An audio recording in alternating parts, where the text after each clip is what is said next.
नमस्कार, मैं हूं कुमार अनिल। बिहार में एक साथ दो यात्राएं चल रही हैं। एक तरफ तेजस्वी यादव पहले से अपनी यात्रा कर रहे थे, कार्यकर्ता संवाद यात्रा, और दूसरी तरफ कल मुख्यमंत्री नीतीश कुमार ने अपनी प्रगति यात्रा शुरू कर दी है। तो इस वीडियो में मैं बात करूंगा कि दोनों यात्राओं में क्या समानता है और क्या खासियत है। दोनों यात्राओं की तुलना करूंगा मैं। देखिए, किसी यात्रा को सफल आप कब कहेंगे? कोई नेता अगर यात्रा पर जाते हैं, प्रदेश व्यापी, बिहार व्यापी यात्रा पर जाते हैं, तो उस यात्रा की सफलता मैं समझता हूं इस बात पर निहित है, दो बातों पर। एक तो कि वहां कार्यकर्ता और समर्थक भारी संख्या में जुट रहे हैं या नहीं जुट रहे हैं, पहली बात। और दूसरी बात कि उसका बिहार के अन्य जिलों में भी प्रभाव पड़ रहा है कि नहीं पड़ रहा है।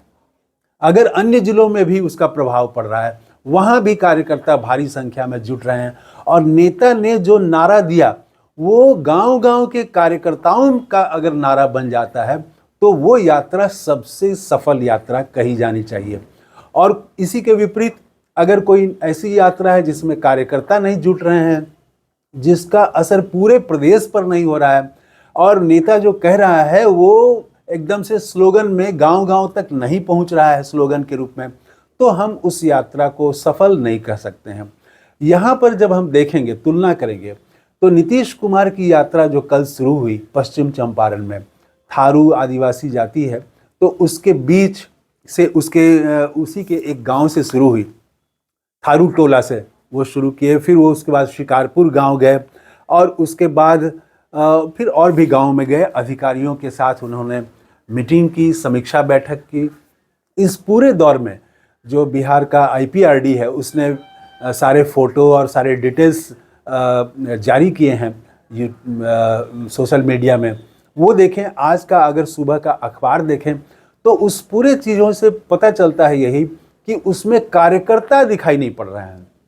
स्वागत करने के लिए जब वो चंपारण पहुंचे तो स्वागत करने के लिए भी कुछ खास नेता ही थे। वही नेता जो आमतौर से पटना में उनके आसपास दिखते हैं, वही नेता स्वागत करते हुए दिखे। कुछ और भी नेता थे, लेकिन नेता ही थे स्वागत करने में, फूल माला देने के लिए और दर्शन करने के लिए या मिलने के लिए। तो वो सीमित लोग थे बस शुरू में। उसके बाद जहां जहां भी नीतीश कुमार गए, कहीं कोई कार्यकर्ता नजर नहीं आया, कहीं नेताओं की भीड़ नहीं थी, कार्यकर्ताओं और समर्थकों की भीड़ नहीं थी। एक तो ये बात है। दूसरी बात ये कि सारे जगह जहां भी वो गए अधिकारियों से ही घिरे रहे, अधिकारी ही उनके इर्द गिर्द रहे। तीसरी बात ये कि उन्होंने आम लोगों से भी मुलाकात की, लेकिन वो बहुत सेलेक्टिव। जैसे वो जब थारुओं के गांव में गए और भी शिकारपुर गांव में गए तो वहां उन्होंने प्रगति का कुछ कार्य देखा। एक जगह पार्क बना है मनरेगा से, वो देखा।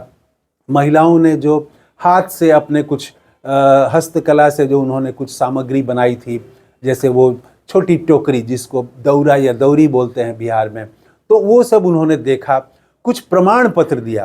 तो आम लोगों से बस इतनी ही उनकी मुलाकात है कि वो कुछ लोगों का वो बनाया हुआ हस्तशिल्प उन्होंने देखा, कुछ प्रमाण पत्र दिए, बस। वो आम जनता से और कहीं मिले नहीं, और कोई प्रेस कॉन्फ्रेंस भी उन्होंने नहीं किया। इसके बाद वो पूरे अधिकारियों से ही घिरे रहे।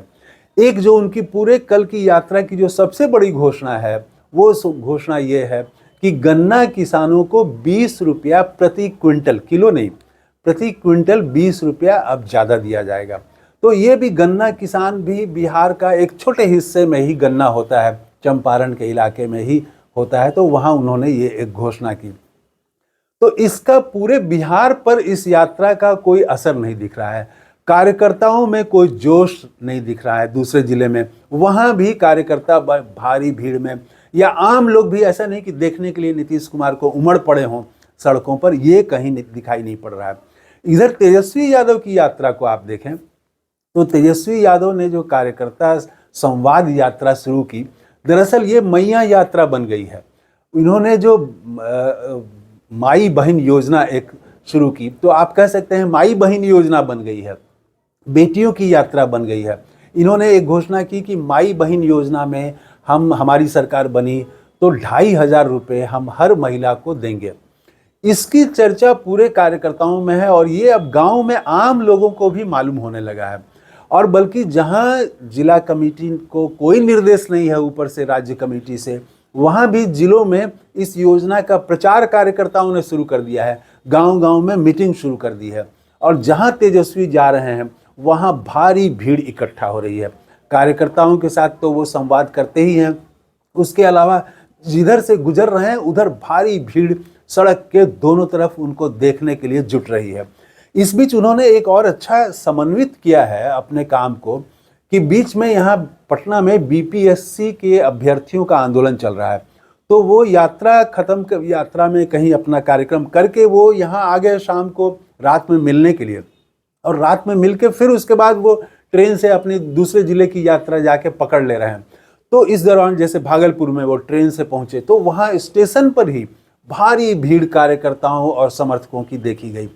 तो ये जो देखा जा रहा है, तो मैं समझता हूँ कि तेजस्वी यादव की जो यात्रा है, ये मैया या माई बहन जो भी आप इसका नाम दें, तो नाम तो ऐसे उन्होंने दिया है माई बहन योजना, माई बहन मान योजना। तो ये मान योजना मतलब मान मतलब सम्मान, तो सम्मानित करने के लिए ये जो 2,500 रुपये की घोषणा है, ये सबसे ज़्यादा इनका कार्यकर्ताओं में इसने जोश भर दिया है। इसके साथ 200 यूनिट बिजली फ्री देंगे, तो कुछ और भी ऐसी घोषणाएं कर रहे हैं। तो एक तरफ राजद जो है वो पूरे कार्यकर्ताओं में जोश भर रहा है, तेजस्वी यादव की यात्रा से जोश भर गया है। और तब इधर नीतीश कुमार कल गए और आज भी वो हैं यात्रा में, और आज शाम को वो लौट आएंगे, कल यात्रा पर नहीं रहेंगे क्रिसमस के चलते। तो उनकी तब नीतीश कुमार आखिर अपनी यात्रा से क्या पाना चाह रहे हैं? तो ये लग रहा है कि जितना प्रचार असल में किया गया था नीतीश कुमार की यात्रा का, 225 करोड़ रुपए खर्च हो रहे हैं। तो अखबारों में भर भर पन्ने का विज्ञापन जा रहा है, टीवी पर विज्ञापन आ रहा है, सोशल मीडिया में विज्ञापन आ रहा है।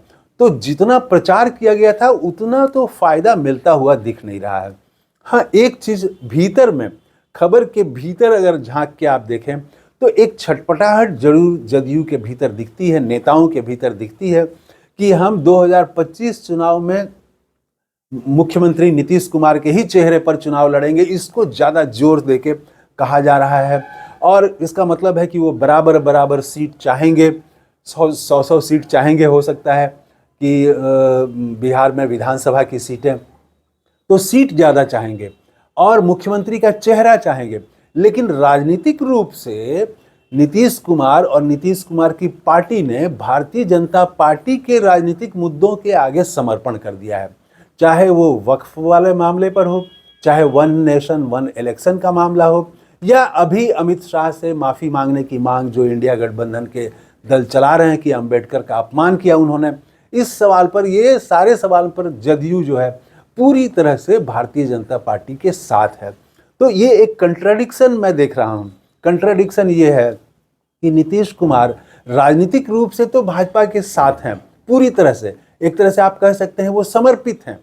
तो राजनीतिक रूप से आप समर्पित हैं और सीटों में आपकी दावेदारी ज़्यादा आप चाहते हैं, चेहरा अपना चाहते हैं। तो ये एक कंट्राडिक्शन है। होता यह है कि जो राजनीतिक तौर पर नेतृत्व करता है उसी का चेहरा भी सामने होता है, उसी को सीटें भी ज़्यादा मिलती हैं चुनाव लड़ने के लिए। लेकिन यहाँ पर राजनीतिक रूप से भारतीय जनता पार्टी आगे है और जदयू जो है राजनीतिक रूप से पीछे पीछे चल रहा है, उनका समर्थन कर रहा है। अपनी कोई अलग से राजनीतिक विमर्श, इसने अपना कोई नैरेटिव जदयू ने नहीं गढ़ा है, अलग से कोई नारा नहीं है। सिर्फ इनको चाहिए कि हमारा नीतीश कुमार के नाम पर चुनाव लड़ा जाए और सीटें हमको ज़्यादा मिले। तो ये कंट्राडिक्शन है, इसको संभालना बड़ा मुश्किल होगा अंतिम समय में, क्योंकि राजनीतिक रूप से अगर आप किसी का पिछलग्गू होंगे, अगर आप समर्पित रहेंगे राजनीतिक रूप से, वैचारिक रूप से, तो सीट आपको ज़्यादा कैसे मिल जाएगी और आपका चेहरा कैसे ज़्यादा हो जाएगा, सामने हो जाएगा। ये एक अंतर्विरोध मैं देख रहा हूँ। लेकिन ये बेसिक फ़र्क है दोनों की यात्रा में, तेजस्वी यादव और नीतीश कुमार की यात्रा में, कि एक तरफ काफ़ी उत्साह दिख रहा है, कार्यकर्ता उमड़ रहे हैं और वो जो तेजस्वी बोल रहे हैं वो पूरे बिहार में बात जा रही है। इधर नीतीश कुमार की यात्रा अभी कल शुरू हुई है, तो कल का दिन ऐसा नहीं था कि पूरे बिहार में उनकी यात्रा की चर्चा हो गई हो या उन्होंने कुछ ऐसा कहा कि आज चर्चा हो जाए, तो ऐसा कुछ भी उन्होंने नहीं कहा है। ये मैं समझता हूँ कि दोनों यात्राओं के बुनियादी फ़र्क हैं। आपको क्या लगता है, क्या फ़र्क है, वो कमेंट करके बताइएगा। थैंक यू, धन्यवाद, जय हिंद।